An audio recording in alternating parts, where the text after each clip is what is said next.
السلام عليكم معلم wanaagsan isku soo noqod wanaagsan maanta waxaynu baran doonaa maadada physiology-ga oo inoo maado taxana ah casharkeedii afaraad casharkan maanta waxaynu ku baran doonaa qodob aad muhiim oo ah body fluids oo ah dareerayaasha jirka dareerayaashani waxaynu ku baran doonaa insha Allah saddex qodob oo muhiim ah midka koowaad aynu ku baran doonaa ah body fluids compartment oo ah qaybaha loo qaybiyo body fluids jirkeena laba waxaynu kala baran doonaa qodob ah functions of body fluids oo ah shaqooyinka ay qabtaan body fluids qodobka saddexaad ee ugu dambeeyay waxaynu baran doonaa composition of body fluids dhamaadka casharkan insha Allah waxaan rajeynayaa inaad wax badan oo ku saabsan casharkani aad fahmi doonto biilaahi jalla wa ala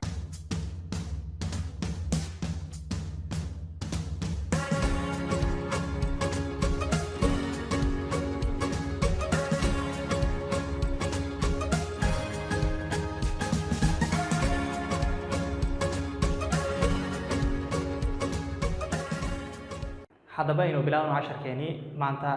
casharkii afraad physiology-ga casharkani maanta waxaynu ku baran doonaa qodobka koowaad targetkana waa inuu hadda sharxi doono waa body fluids compartment horta waa maxay body fluids waa dareerayaasha jirkeena ku jira dhammaan ha noqdaan proteins ha noqdaan hormones ha noqdaan enzymes ha noqdaan lipids ha noqdaan xataa ionska kale ee jirkeena ku jira dhammaan waxa ay yihiin fluids iyo xataa waterka plus dhiigga kulli waxa ay noqon doonaan body fluids waa dareerayaasha ku jira jirkeena anatomically wuxuu ka kooban yahay laf muruq dheecaamo iyo khanjiro iyo neervooyin iyo xubno badan ayuu ka kooban yahay body fluids kana waxa ay ka mid yihiin xubnaha jirkeena uu ka kooban yahay body fluids inta badan jirkeena markaynu ka hadlayno waxa loo qaybiyaa laba qaybood ayaa loo qaybiyaa inta badan buugaagta sida ay qoraan labadaas qaybood oo kala ah ECF iyo ICF oo loo yaqaano extracellular fluid iyo intercellular fluid extracellular fluid kan intee ku jiraan intercellular fluid intee ku jiraan waxaynu ognahay jirkeena in intaasoo trillion oo cells ay ku kooban yahay ama intaasoo unugyo ay jirkeena ku jiraan dhammaan unugyadaas jirkeena ku jiro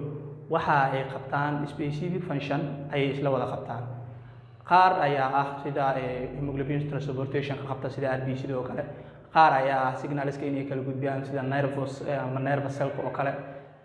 cell walba marka jirkeena ku jiro waxa uu qabtaa howl gaar ah sidaas oo kale cell walba oo jirkeena ku jirana waxa uu leeyahay dareere gudaha ah iyo dareere dibadda ah dareerayaasha gudaha ku jiro ama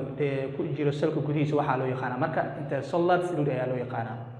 dareerayaasha yaala cellka dibaddiisana waxa loo yaqaan extracellular fluid extracellular fluidka marka waxaynu u qaybin doonaa laba qaybood ayaa loo qaybiyaa markaynu ka hadlayno labadaas qaybood oo kala ah interstitial fluid iyo waxa loo yaqaanaa blood plasma dhiigeena inta badan waxa uu ka kooban yahay laba qaybood ayuu ka kooban yahay waa cells iyo wuxuu ka kooban yahay plasmadaas marka jirkeena ku jirta qaasatan dhiigeena dhex socota waxa ay ka tirsan tahay extracellular fluid ay ka tirsan tahay waad ila fahmaysaan filaa interstitial fluidna waxa waaye cellska dhexdooda ku jirta inkastoo ay jirto qayb saddexaad oo inta badan marar qaar lagu tiriyo extracellular fluid laakiin aan ka mid ahayn oo ka madax bannaan oo iyadana soo gasho body fluids compartment oo ah ayana transcellular fluidka iyadana waxa ay dhaxmartaa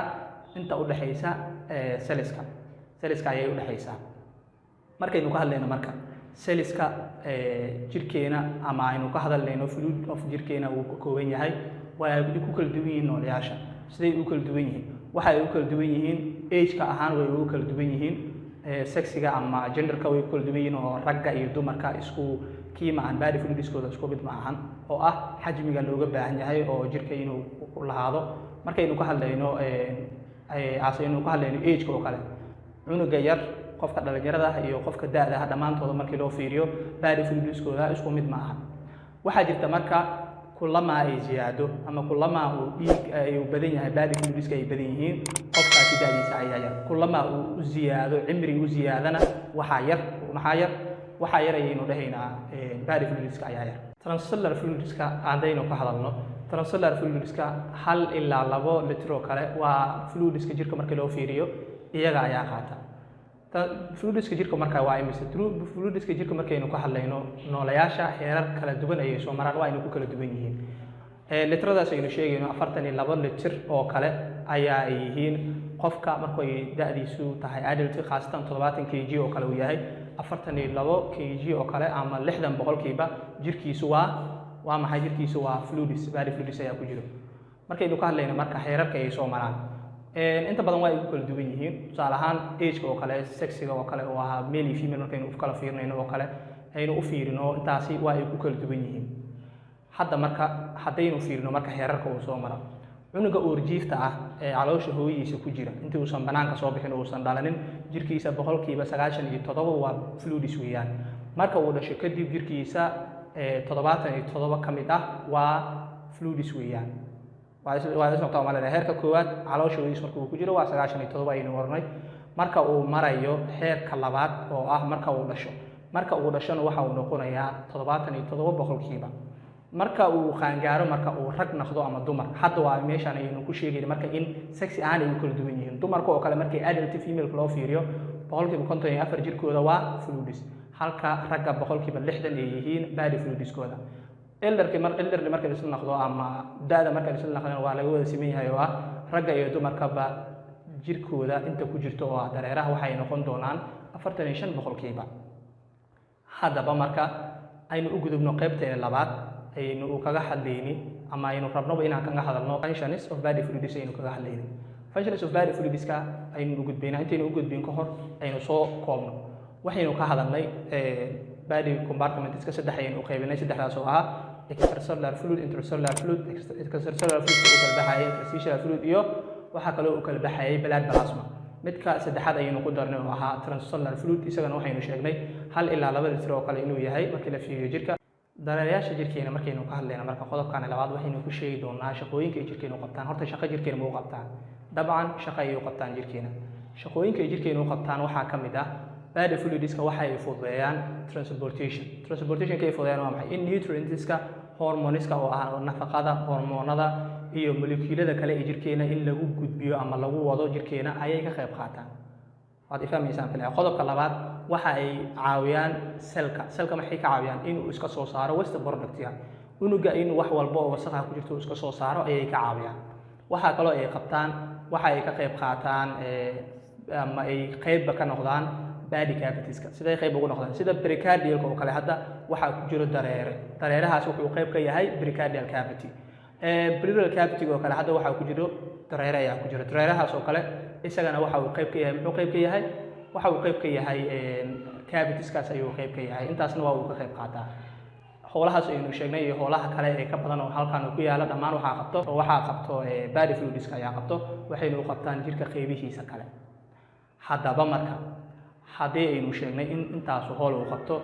ogow hadda kadib dareerayaasha jirkeena aad ayay muhiim u yihiin composition-ka ama waxay ka kooban yihiin dareerayaasha jirkeena waa laba qaybood labada qaybood ay ka kooban yihiin haddaynu soo koobno waa electrolytes iyo non-electrolytes kuwa danab ah iyo kuwa aan danab ahayn kuwa danab kale marka danab haddaynu sheegnay ama charge haddaynu sheegnay waa labo kuwa positive charged ah iyo kuwa negative charged ah kuwa negative charged ah oo ah leh negative charge waxaa loo yaqaanaa anions kuwa positive charge waxaa loo yaqaanaa cation kuwa marka positive charge oo danabkooda uu yahay plus waxay noqon doonaan sida sodium oo kale potassium oo kale hydrogen waxa ay soo galaan cation anion-kuna waxa uu noqon doonaa sida bicarbonate oo kale sulfate oo kale phosphate tamaan waxa ay soo galaan qaybtaas aynu ka hadalnay oo ah anions ay soo galaan qaybtayna marka non electrolytes waa kuwa aan danabka ahayn waxa kamid ah sida kaadida oo kale maadadani loo yaqaano creatinine oo kale glucose oo kale sida proteinska oo kale lipidski oo ah dufantii dhamaan intaasna waxa ay soo galaan qaybtani kale oo ah non electrolytes ay soo galaan casharkeeni qaybtani waxaynu kaga hadalnay marka labadaas qaybood oo ah electrolytes iyo non electrolytes oo aynu cation iyo u kala bixinay anion qaybtana kalena aynu sheegnay sida kuwa ugu muhiimsan waa urea iyo protein iyo glucose lipid iyo wixii la halmaala casharkeeni aynu kaga hadlaynay maanta body fluidska oo ah casharkeeni afraad ee maadada physiology-ga halkan ayuu inooga yahay haddii ay jiraan su'aalo inoogu reeb qaybta hoose commentiga haddii ay jiraan wax aadan fahmin dabcan waxaan diyaar u nahay inaan ku qancino soo codso adigoo isticmaalaya qaybta commentiga